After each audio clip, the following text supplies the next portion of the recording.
Nous avons retrouvé depuis le début de la semaine la circulation des dépressions sur les îles britanniques, puisque là-haut, il y a déjà eu 2 tempêtes. Et puis nous avons déjà senti le vent également sur nos régions septentrionales en cette fin de semaine. Une 4e dépression va donc passer sur les îles britanniques dimanche. Elle va circuler de l'Irlande à l'Angleterre vers la mer du Nord, une trajectoire classique d'ouest en est.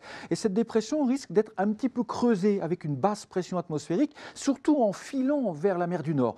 Ça veut dire que dimanche, tout au long de la journée, on aura des vents forts le long des côtes de la Manche, plus fort à nouveau au nord de la Seine et en particulier sur la côte d'Opale et sur la mer du Nord.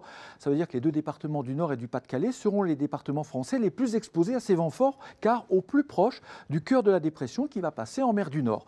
On risque d'avoir des rafales entre 80 et 100 km/h dans les terres au nord de la Somme et 100 voire 110 en pointe vers les 2 caps, Cap Griné et Blanc-Nez. Donc on va frôler le seuil de la tempête, mais plus généralement dans les terres, il s'agira tout simplement d'un coup de vent, mais ce sera quand même le premier coup de vent significatif de cette saison automnale.